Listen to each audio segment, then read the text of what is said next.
So my first question for you, Brent, is what are your recollections like the first time you read the screenplay for this episode? What was your take on it? No, I mean, I was aware this was a special episode when I read it. I think we all were. It was, Patrick used to say that there was one word that described us at our worst and at our best, and that was worthy. And I think this episode is indeed worthy. And I think we all knew it at the time. Because we did, in those days, we did 26 episodes a season, which is a lot. And not all of them were good. I mean, most of them were, but but occasionally they would be better than good. And in this case, certainly it's because of the writing more than anything. Melinda Snodgrass wrote a fantastic script. And as everyone knows, that's where it all begins, is on the page. And it was on the page. Well, when you were making 26 episodes, I mean, what a grueling schedule. I mean, sure, memories start to blur, especially after, like you said, more than 30 years. But what was it like for you the first time that you actually watched this finished episode? You mean just now? Yes. Yeah. Yeah.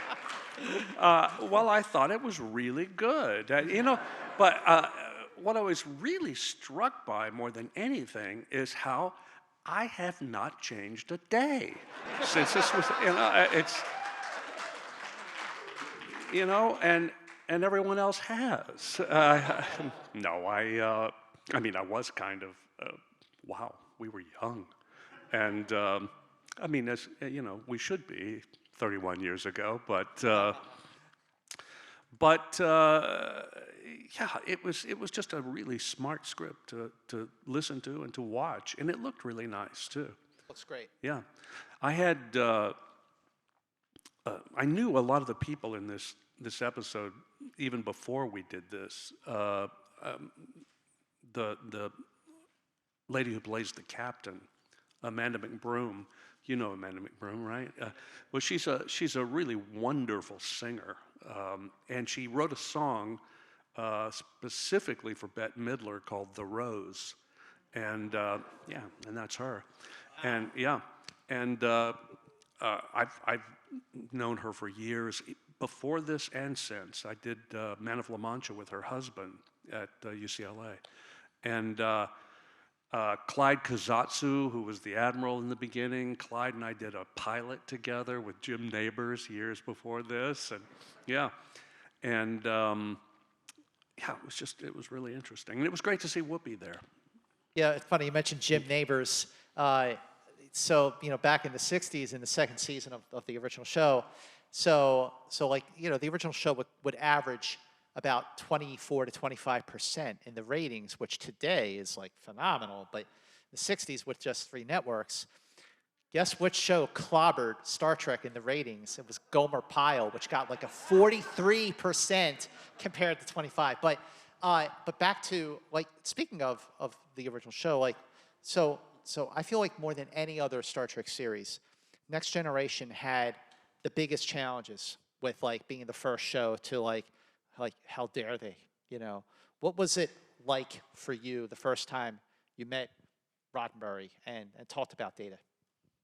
Well, he was a remarkable guy, and I'm not sure. There's so many stories, but when I first met him, I can't be sure. I remember when I was first cast, and I went into his. He asked me, "Would you mind if we change your appearance?" And I thought he was talking ears or something, and little did I know. And he said, "No, what if we make you a different hue?" And I said, "Yeah, that'd be fine." And I had no idea what that would entail, but the hours and hours of scrubbing it off of my face at the end of the night. But So we did makeup tests. We did, I think, 10, 15 makeup tests of different colors. I was Battleship Gray and pink and all sorts of colors. And they put it all together on a reel, and they brought it in to show Gene and Robert Justman, who was producing with Gene, and Rick Berman. And we watched it, and the first one came up, and Gene said, "Yeah, that's fine." And Bob Justman said, "If you go with that color, I quit." And so, really, and he said, I don't remember what color it was. It was turquoise or something. But he sat through the whole thing, and finally we opted for gold, which it actually is gold. I think it kind of looked like it up here. I mean, on TV screens, it was people thought it was either white or green, depending on the quality of their television. But You know, so in the second season of Next Gen, when this aired, it was during the writer's strike, and so not only does Next Generation have to come into its own in the shadow of the very long shadow of original series, but it has to deal with just the really troubled production of a writer's strike, and then this diamond in the rough appears. But when did you start to feel like you and the cast, and Patrick and Gates, and not that she was in this one, but everyone, when did you all start to feel like you were starting to gel with each other? you know what? I think we had an almost instant rapport, all of us. That has remained to this day. I mean, we're all still very good friends, and we occasionally still all work together as well. But for me, I think it was not so much as when we gelled as when the audience gelled with us. And I think that came, oddly, in my opinion, when Whoopi joined the show. I thought that was just a I mean, Whoopi was a huge movie star at that point. She hadn't yet won the Oscar, but Like almost. almost. Yep. And but she was an enormous star.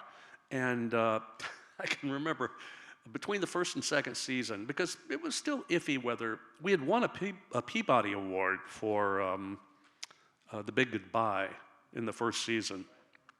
But still, the audience was a little iffy about whether we were the real deal or not. And the audience was basically fans, just hardcore fans at that point. And when Whoopi came onto the show, I think people had to sit up and go, wait a minute, Whoopi Goldberg's on that show now? And how that happened is, I got a call from Rick Berman in the hiatus between the first and second season. He said, we've got a new cast member coming on season 2, and big star. And I went, really? And he goes, yeah. And I said, who is it? And he said, well, I'll guess. And I said, man or woman? He said, woman. I said, I said, can you give me a clue? And he said, Jewish.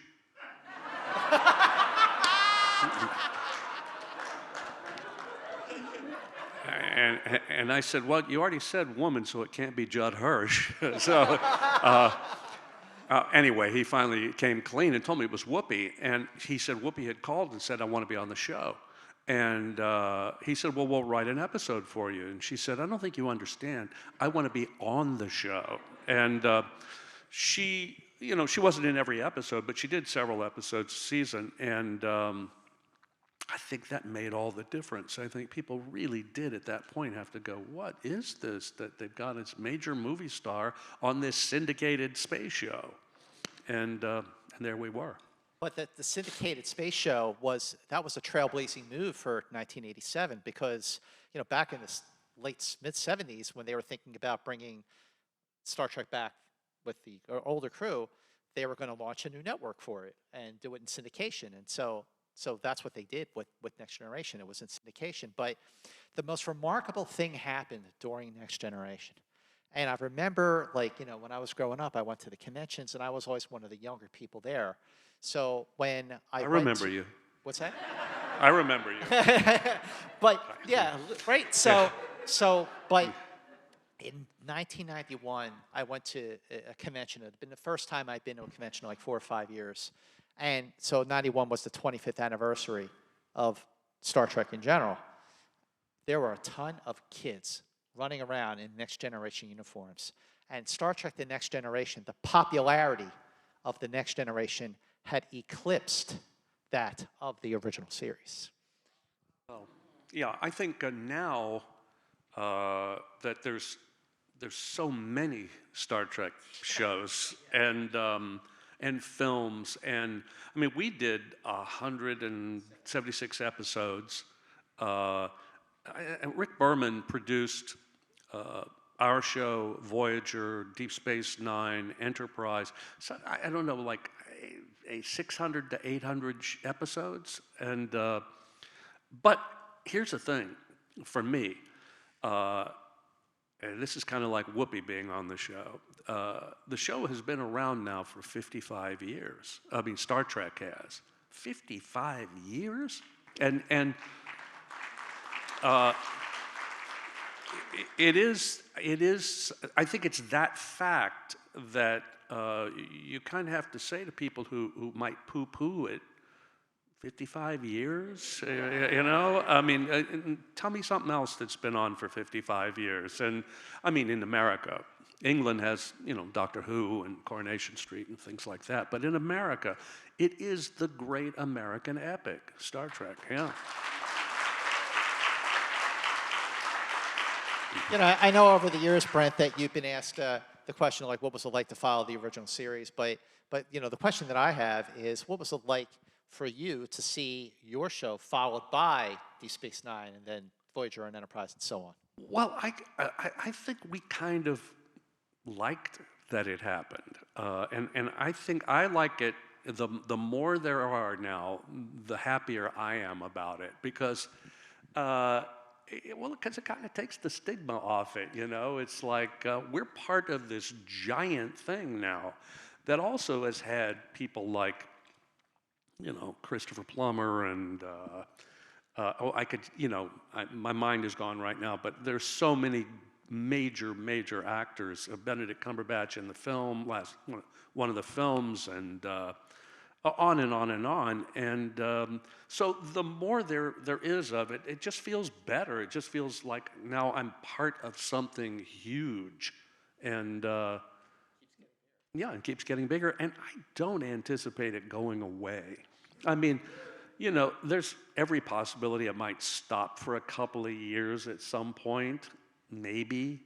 It doesn't seem like it right now, but it'll always come back because Gene's original concept was so rich and so fertile, you know. I mean, his idea, you remember Wagon Train, right? You don't remember Wagon Train. Yeah, you were that little boy at the convention.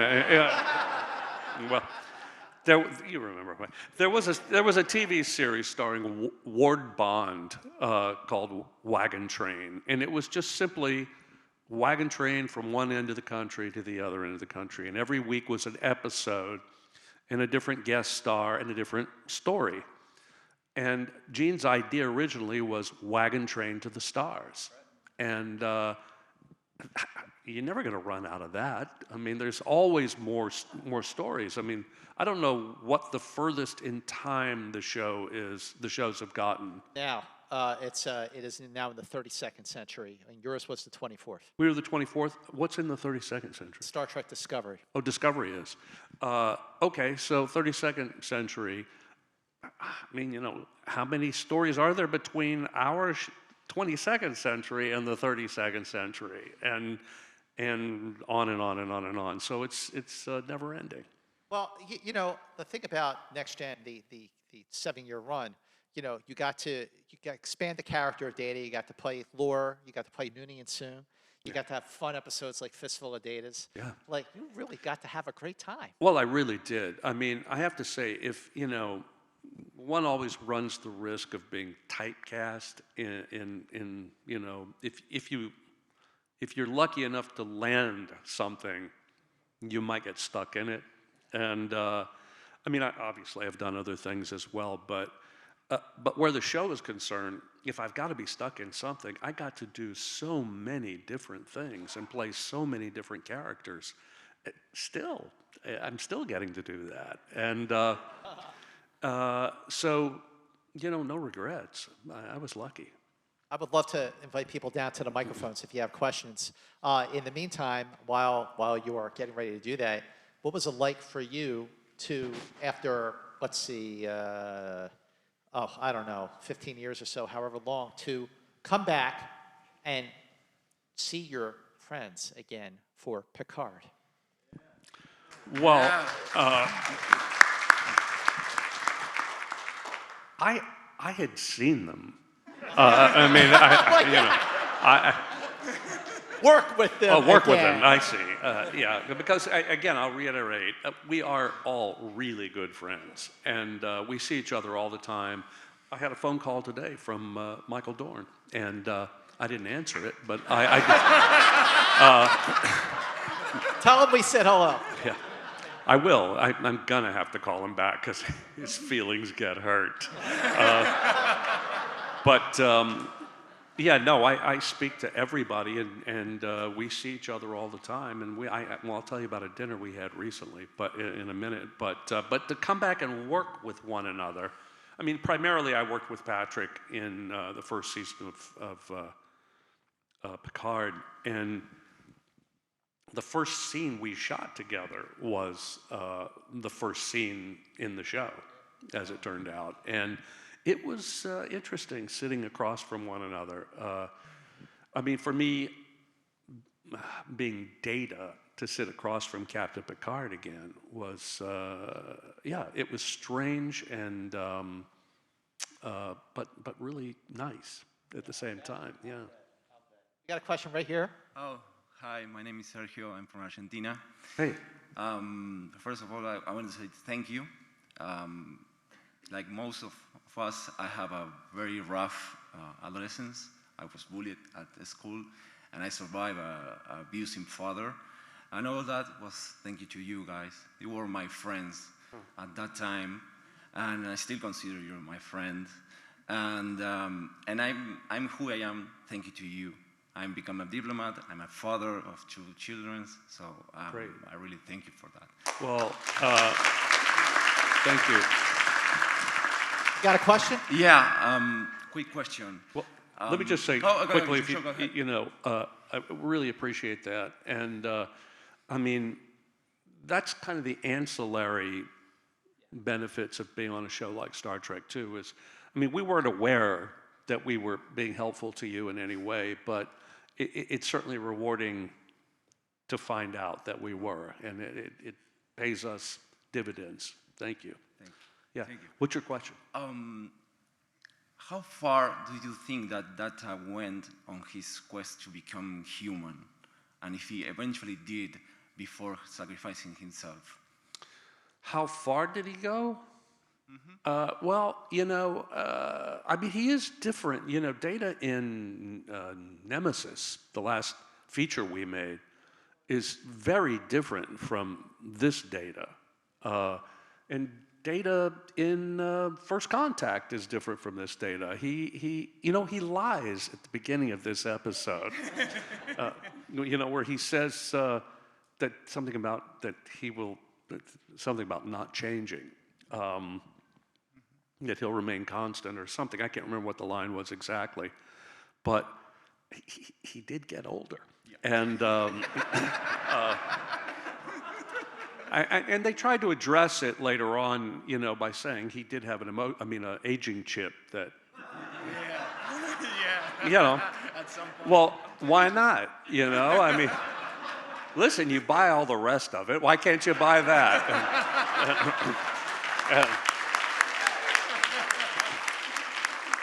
But Gene Roddenberry said to me very, very early on, he said, listen, here's the idea.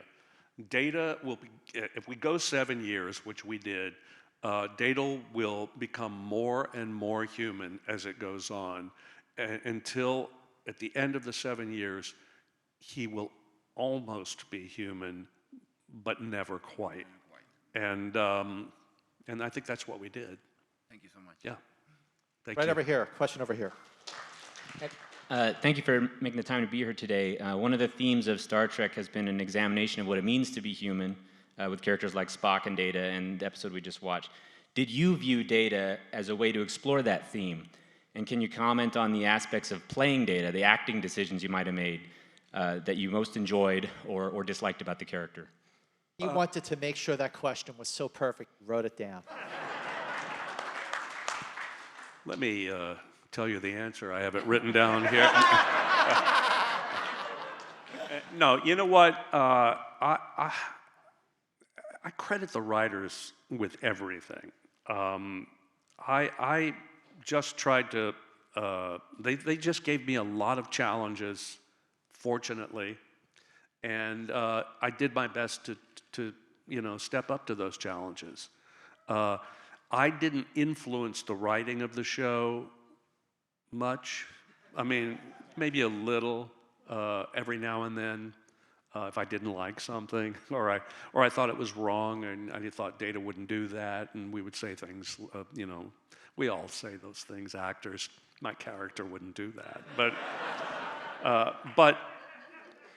at the end of the day, we have to embody the character, so we kind of do know them better than anybody else at the end of the day. The beginning of the day, the writers do, and I think they just really nailed it.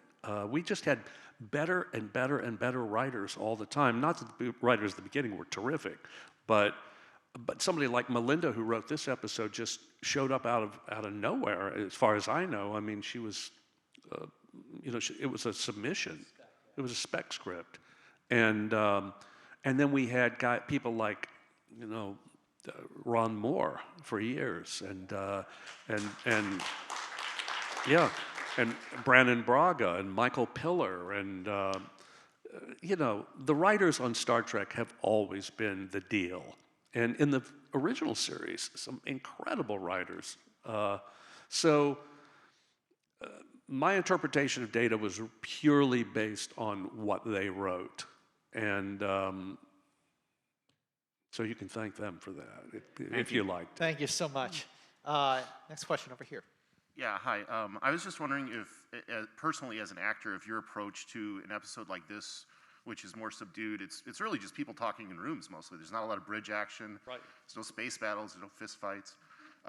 Something that's more sort of cerebral like this. As an actor, do you approach this differently from the jump when you get the script, or is it because it's the same character? Is it kind of more on the similar line? Yeah, it really is. I mean, I would have liked it if I could have punched Maddox,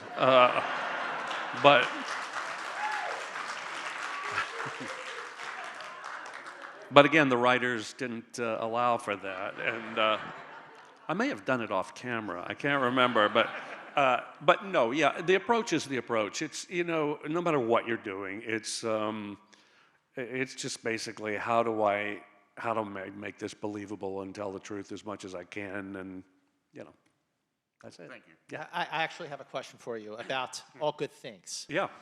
When historians of television talk about the great finales of TV, they talk about MASH, they talk about Newhart, and they talk about The Next Generation. All Good Things is just one of the best Star Trek episodes of them all. Yeah. That was your last, and it was interesting. I want to talk because, people talk about filming their last episode and saying their goodbye to their castmates and producers and bye, but you had an interesting situation because, what happened? Well, the fact that we were starting a movie in like 2 weeks, yeah. So it wasn't that emotional, really. I mean, it was to a degree. It's interesting. I noticed in this episode, this is the first poker game, I think, and All Good Things ended on a poker game. And but yeah, we did have the good fortune to be going right into a movie playing the same characters with each other, and but it was still, we thought, man, this has been an incredible journey, and we would shoot for 10 months out of the year, and the movie was only going to take us 3 months, and then we were going to be On our way. Yeah. Question right over here. Hi. Sorry, I'm pretty nervous. First of all, I wanted to say thank you so much. As someone on the spectrum, I really relate to data. And this episode in specific really calls out to me because growing up, both like classmates, teachers, and even coworkers at times treated me less as human. And this episode really speaks out to me because it helps me stand up. This is not a Star Trek related question. I was more so curious, how was it like being in Star Wars Rebels, making the cross from Star Trek to Star Wars, even though you were in like maybe 5 episodes, I think, in 1 season? Yeah. I don't know what happened to my character in that. he just I think he died in a terrorist attack. Did he? I think so. Did he really? Maybe. I mean, you never know. Yeah. But you know, it was thrilling to be part of Star Wars too. I you know, when I got the call, I actually had to audition for it, and the audition was, number one, can you do an English accent, and number 2, can you sound like David Niven? and so I did, and then when they drew the character, because it was animated, he looked like David Niven. And I thought, well, no wonder they wanted David Niven for that. I'd also like to mention that you were mostly like voicing, and he only appeared physically in 1 episode.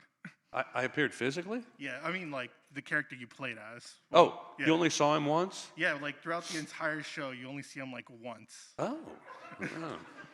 You know, I was wondering actually, now that you say that, I wonder if Denise Crosby's coming in next. For the next one. Yeah. Somebody has to ask her if she got paid for this episode. I will ask her. Yeah. I will ask her. Do not let me forget. Yeah. First of all, one last Thank you thing. so much, buddy. Thank you very much. Yeah. I'm sorry, we're out of time. Before I let you go, tell me about your new book, Fan Fiction. Yeah, fan fiction. Well, thank you so much, Scott. Has anybody read it yet, fan fiction? I have it. Oh, you have it? Yes, Okay. I have it.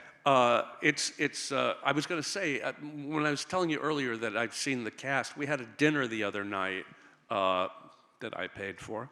That, well, I offered to initially because the book takes place in around 1991 when we're doing the series. And it's a novel, but it's inspired by true events. And some of it happened, maybe, and some of it didn't, maybe. And but anyway, I twisted the arm of my colleagues because their characters at times, briefly, in the book, to when we did the audio book, to do their voices as well. And I narrate the book, and they do their voices, and they all agreed to do it to a person, and so I had to buy dinner for them. But you know, the book is a comedy. It's basically a comedy, but it's also a thriller, and it's also a novel, and it's also sort of a memoir. And it's got a heart. And it's got a heart. Yeah, exactly. It really does. And so, you know, I'm not encouraging you to purchase the book or to listen to the audio tape. I'm insisting that you do. Ladies and gentlemen, please stay seated while Brent asks this. And ladies and gentlemen, please give it up for Brent Spiner. Thanks, everybody. Thank you so much. Thank you. Thanks for coming.